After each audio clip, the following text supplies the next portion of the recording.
아버님, 정말 이걸 끝까지 가시겠다는 거예요? 이제 본격적으로 시작해보자고요, 아버님. 나는 봄을 참 좋아했습니다. 아내가 살아 있었을 때 꽃 피는 계절마다 우리는 손을 잡고 공원에 나갔고 벤치에 앉아 아이들 얘기를 했어요. 그런 순간들이 내 인생의 전부였죠. 오늘은 내 칠순잔치 날입니다. 아침 일찍부터 준비했어요.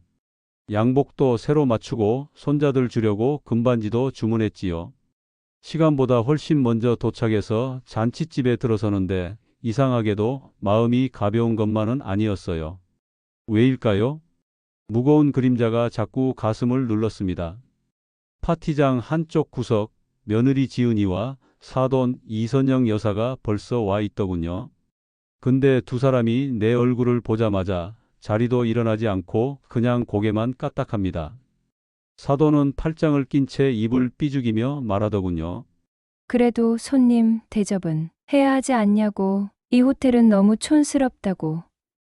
다 지은이 체면 생각해서 한 건데 이건 좀 아니라고요. 나는 웃으며 넘겼지만 그 말들이 가슴에 콕콕 박혔습니다. 그래도 오늘은 내 날이니까 그냥 참고 넘기기로 했어요. 조금 있다 준수가 도착했는데 아들이 내 눈을 제대로 보질 못하더군요. 지은이 눈치를 보며 서둘러 사돈 옆에 앉는 모습에서 아내가 떠난 빈자리가 이렇게 클 줄은 몰랐어요. 우리 집안의 중심이 아버지에서 며느리 쪽으로 옮겨졌다는 걸 그제야 깨달았습니다. 잔치는 시작됐고 사람들은 웃고 떠들었지만 그 웃음 속에서 나는 철저히 소외되어 있었어요. 사돈은 내 뒷자리에서 직원들에게 내 얘기를 하며 비웃더군요. 노인네가 아직도 자기 이름으로 재산을 남겨두고 있는 게 문제라나 뭐라나. 가족 사진을 찍는 순간 나는 그 모든 감정을 다시 확인했습니다. 나는 구석으로 밀려났고 중심에는 지은이와 그 어머니가 당당히 서 있었죠. 아들 준수는 아무 말도 하지 않았어요. 그저 가만히 나를 외면한 채. 그 순간 나는 생각했어요. 이게 가족인가? 내가 평생 바쳐 이룬 집과 삶이 이렇게까지 무가치한 것인가? 그리고 그 순간 민주가 도착했어요. 딸 아이의 눈이 한순간에 잔칫장을 훑고 나를 바라보는데 그 눈빛 속에는 놀람과 분노 그리고 슬픔이 동시에 담겨 있었어요. 그 애가 앞으로 무슨 말을 할지 나는 이미 예감할 수 있었습니다. 그리고 그 말이 내 인생을 뒤흔들 시작이 될 거란 것도요. 민주의 눈빛은 잔칫장에 퍼져 있는 공기를 단숨에 바꿔 놓았어요. 그 애가 내 곁으로 다가와 조용히 묻더군요. 아빠, 이게 무슨 잔치냐고요? 나는 아무 대답도 하지 못했습니다. 그냥 웃는 척하며 손을 잡아줬어요. 그 손을 꼭 잡고 있었는데 민주의 손끝이 떨리고 있더군요. 그 애는 이미 다 느끼고 있었던 거예요. 이 자리가 잔치가 아니라는 걸요. 그날 밤 민주는 나를 데리고 호텔 밖으로 나갔어요. 복잡한 거리 불빛 사이로 걷다 말고 그 애가 갑자기 멈춰 섰습니다. 자기가 왜 이제서야 왔는지 모르겠다고, 아빠가 어떤 대접을 받는지도 모르고 있었다고, 그리고 더 이상 이렇게 참지 말라고 말했어요. 나는 한참 동안 아무 말도 하지 못했어요. 자식이 부모를 걱정해서 우는 모습, 그게 참 오래된 기억 같아서요. 내가 준수에게 기대했던 모습이 민주에게서 나오는 걸 보니 마음이 무너졌습니다. 아들만 믿고 아들만 생각했던 내가 어쩌면 제일 바보였는지도 모르겠어요. 민주는 말했어요. 이런 식으로 사는 거 아빠답지 않다고요. 가족이라는 이름으로 짓밟히는 삶은 더 이상 가족이 아니라 감옥이라고요. 그 말이 내 가슴속 어딘가를 쿡 찔렀습니다. 사실 잔칫장에 앉아있던 그 순간부터 나는 느끼고 있었어요. 이 집은 이제 내 집이 아니구나. 내가 살고 있는 그 집, 그 안의 사람들, 그리고 나 자신까지도 이미 남의 것이 되어가고 있다는 걸요. 나는 그날 밤 처음으로 혼잣말을 했어요. 이렇게 살아선 안 되겠다. 이대로 가면 나는 내 이름도 잃고 내 존재도 지워질 거라고요. 마음속에서 작게 피어오르던 생각이 그날 민주의 한마디로 확신이 되었어요. 무언가를 다시 돌려받아야겠다고요. 그게 집이든 돈이든 아니면 내 존엄이든 말이죠. 다음 날 아침 나는 내 서랍에서 오래된 서류 하나를 꺼냈습니다. 그 서류에는 몇 년 전 내가 직접 손으로 써서 건넨 증여 계약서가 있었어요. 그 종이를 바라보는데 손끝이 저릿저릿하게 떨렸습니다. 이제 돌이킬 수 없는 결정을 해야 한다는 걸 알고 있었거든요. 나는 며칠을 망설였어요. 서랍 속 그 서류를 꺼낸 날부터 머릿속이 복잡했거든요. 마음 한쪽에선 여전히 내가 너무한 건 아닐까? 자식에게 등을 돌리는 게 맞는 걸까? 수없이 되묻고 또 되물었어요. 하지만 그 질문들이 되돌아올수록 더 또렷해졌어요. 나는 지금 나를 지키고 싶은 거라고요. 법률사무소를 찾은 날 문 앞에서 한참을 서 있었어요. 마치 낯선 세상 앞에 선 사람처럼요. 문 하나 열기까지 그렇게 오랜 시간이 걸릴 줄 몰랐습니다. 변호사는 내 얘기를 차분히 들었습니다. 내가 자식에게 재산을 증여했지만 이후 오히려 무시당하고 소외받고 있다는 말에 그는 고개를 끄덕이며 조심스레 말을 꺼냈어요. 증여는 돌이키기 어렵지만 부양 의무 불이행과 존엄성 침해가 입증된다면 법적으로 취소가 가능할 수 있다고요. 그 말 한마디에 나는 가슴이 먹먹해졌어요. 법 앞에까지 서야 겨우 내 존재가 존중받는다는 현실이 참 서글펐습니다. 나는 자식에게 무언가를 바라며 살고 싶진 않았어요. 그저 함께 밥 먹고 눈 마주치며 안부를 주고받는 것, 그 정도면 충분하다고 믿었거든요. 하지만 지금 나는 자식이 아니라 증여받은 이들을 상대해야 하는 상황에 놓여 있었어요. 피 한 방울 나눈 아들과 법적 가족인 며느리, 그리고 그들의 삶 속에 깊숙이 들어와 있는 사돈 이선영까지. 내가 싸워야 할 상대는 단순히 사람 하나가 아니었어요. 그들 안에 굳어진 가족의 권력 구조와 무관심의 시스템이었죠. 변호사는 말했습니다. 시간이 걸릴 수 있고 과정도 쉽지 않을 거라고요. 감정 소모도 크고 가족 관계는 더 틀어질 수도 있다고요. 나는 그 말을 듣고 한참을 생각했어요. 하지만 결국 고개를 끄덕였습니다. 그들이 나를 가족이라 부르지 않는 순간부터 나는 더 이상 가족을 잃을 게 없다고 생각했거든요. 서명된 상담 의뢰서를 손에 쥐고 사무소를 나설 때 밖은 봄바람이 살랑 불고 있었습니다. 그 바람 속에서 나는 오랜만에 숨을 깊이 들이켰어요. 마치 내 안에 작은 자유가 고개를 드는 느낌이었죠. 하지만 그 자유는 곧 아들의 방문으로 흔들리게 됩니다. 준수가 갑작스레 내 집 문 앞에 서 있었거든요. 그 눈빛 속에는 불안과 당황 그리고 알 수 없는 미안함이 섞여 있었어요. 문을 열었을 때 준수가 서 있었습니다. 그 아이는 마치 누군가에게 떠밀려 온 사람처럼 망설이다가 고개를 숙였어요. 아버지, 잠깐만 이야기할 수 있냐고. 그 말에 잠시 머뭇거렸지만 결국 나는 문을 열어주었습니다. 그래도 내 아들이니까요. 준수는 거실에 앉자마자 어색하게 손을 모은 채 눈치를 살폈어요. 어릴 때 혼날 일이 있으면 꼭 저런 자세로 앉아 있었죠. 나는 그 모습이 낯설지 않아서 오히려 마음이 더 쓰였어요. 하지만 지금의 나는 예전의 그 아버지가 아니었습니다. 준수는 말했다. 며칠 전부터 지은이와 사돈 어머니가 이상하게 예민해졌다고 법무사로부터 무언가가 오간 걸 들었다고요. 그리고는 조심스럽게 물었어요. 혹시 그 증여를 취소하려는 거냐고요. 나는 대답하지 않았습니다.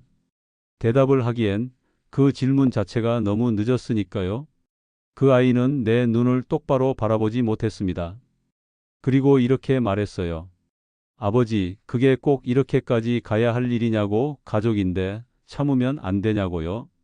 그 말을 듣는 순간 가슴속 어디선가 무언가가 딱 하고 끊어지는 소리가 났어요. 내가 준수에게 기대했던 마지막 끈, 그마저도 스스로 놓아버리는 듯 했거든요. 나는 차분하게 말했어요.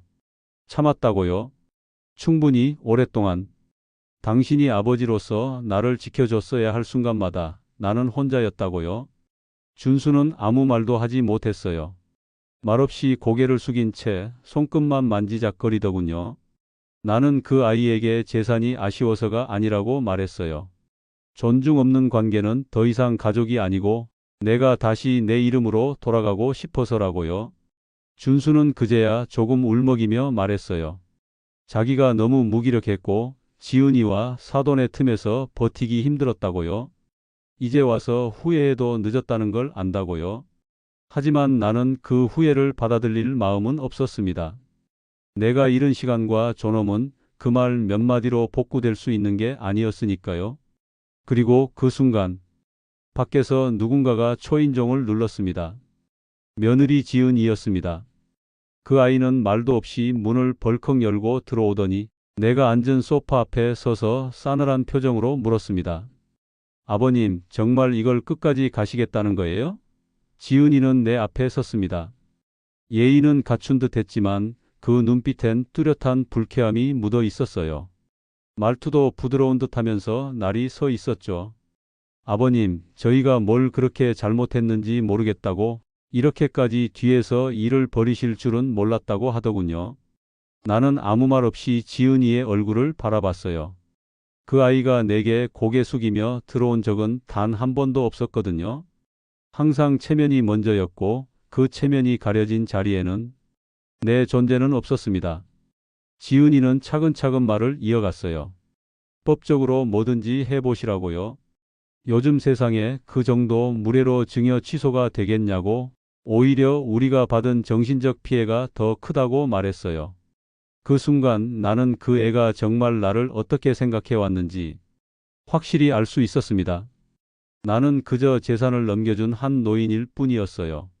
존중도 애정도 없는 부담스러운 존재였던 거죠. 준수는 옆에서 말릴 엄두도 못 냈습니다. 고개를 숙인 채 두 사람 사이에 끼어 있기만 했어요.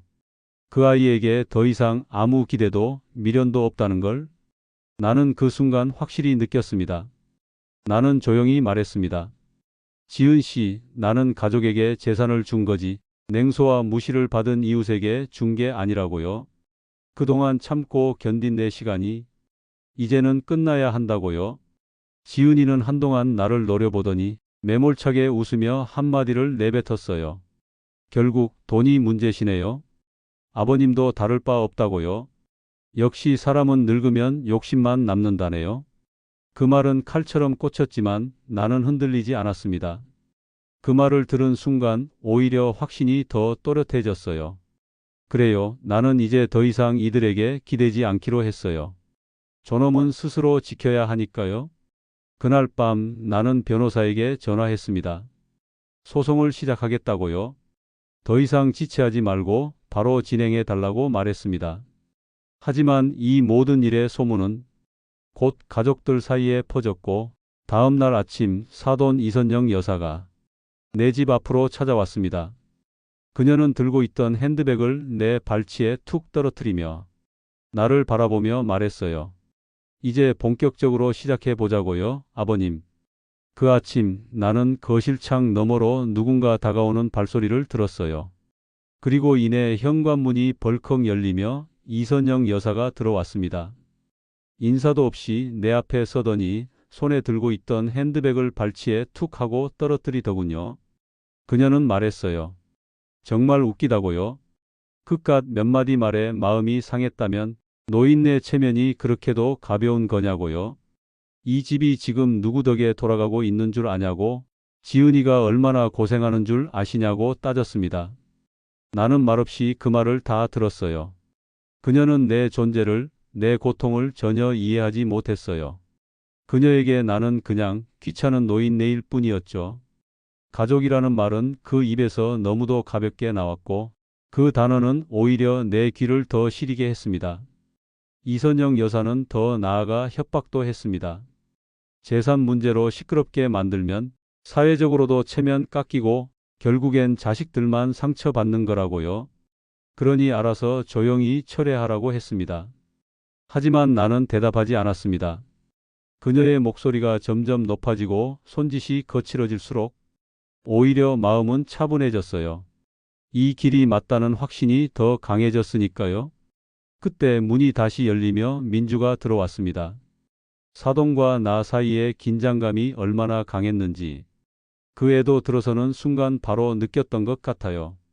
민주는 한마디도 하지 않고 이선영을 향해 다가가 조용히 말했어요. 그만 돌아가시라고요.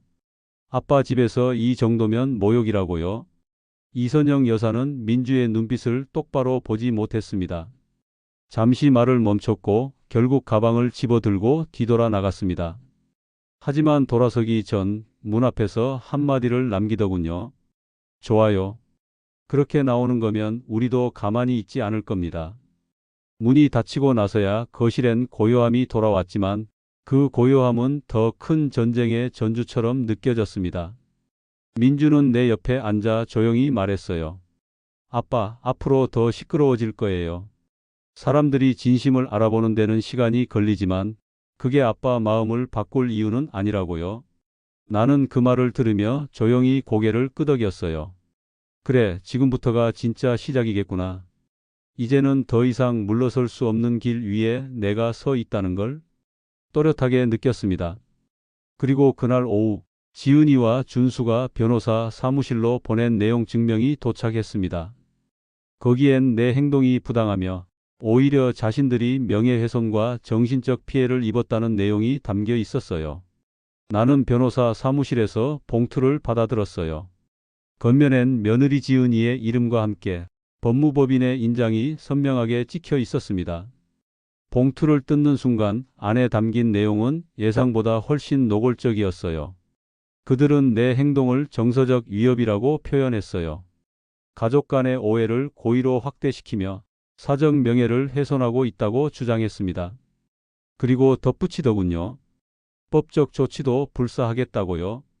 그 문장을 읽는데 손이 떨렸습니다. 이 모든 일이 결국 아버지라는 이름이 아니라 분쟁의 상대로 취급되고 있다는 사실이 내 가슴을 차갑게 식혀갔어요. 민주는 옆에서 말없이 그 내용을 함께 읽었어요. 눈을 감고 깊게 숨을 들이켠 뒤 말했어요. 아빠, 더 이상 이 사람들 눈치 보지 마요. 이건 가족이 아니라 계약서에 매달린 집단일 뿐이라고요. 나는 고개를 끄덕이며 웃었지만 웃음은 오래가지 않았습니다. 내 안에서는 어떤 감정도 올라오지 않았어요. 분노도 슬픔도 이제는 지쳐버린 듯 했어요. 하지만 그렇다고 물러설 수는 없었습니다. 그날 오후 낯선 번호로 전화가 걸려왔어요. 망설이다 받았는데 익숙한 목소리가 들리더군요. 오래전 동네에서 함께 살던 친구, 지금은 작은 노인복지단체에서 일하고 있는 최정호라는 사람이었습니다. 그는 나를 인터넷 기사에서 봤다고 했어요.